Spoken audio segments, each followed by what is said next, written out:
జై బన్శంకరి మాత. బన్శంకరి మాత ఆలయం బెంగళూరులో చాలా ప్రఖ్యాతమైనటువంటిదండి. నిత్యం భక్తులతో కోలాహలంగా ఉంటుంది. అమ్మవారు చాలా నిదర్శనమైనటువంటి అమ్మవారు.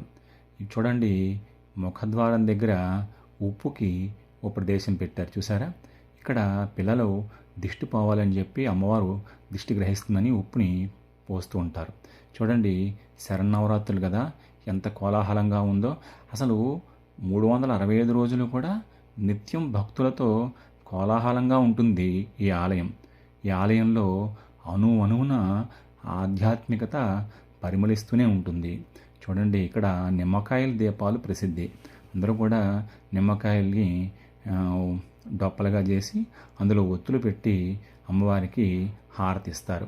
ఇక్కడ ఈ ఆలయంలో ప్రతి స్త్రీలోని కూడా ఒక అమ్మవారే కనబడుతుంది. అంత చక్కనైనటువంటి ఆధ్యాత్మికమైనటువంటి ప్రదేశం. ఏ అమ్మాయిని చూసినా, ఏ స్త్రీని చూసినా ఆ స్త్రీలో అమ్మవారే కనబడుతుంది మనకి. అక్కడ ఎంత డిసిప్లైన్ అంటే, చక్కగా ఎక్కడ తోపులాట లేకుండా వేలాది మంది భక్తులు నిత్యం దర్శనం చేసుకుంటూ ఉంటారు. అక్కడ ఆలయ నిర్వహణం కూడా చాలా చక్కగా ఉంటుంది. అక్కడ వివిధమైనటువంటి సౌకర్యం లేకుండా చక్కగా ఈ సిబ్బంది చక్కగా నిర్వహిస్తూ ఉంటారు. చూడండి, అమ్మవారిని అంత చక్కగా అలంకారం చేశారు. ఈరోజు కూరగాయలతో అలంకారం చేయడం జరిగింది.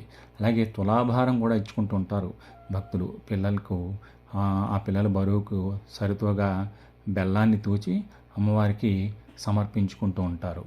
అలాగే ఇక్కడ నిత్యం కూడా అన్నదానం జరుగుతూ ఉంటుంది.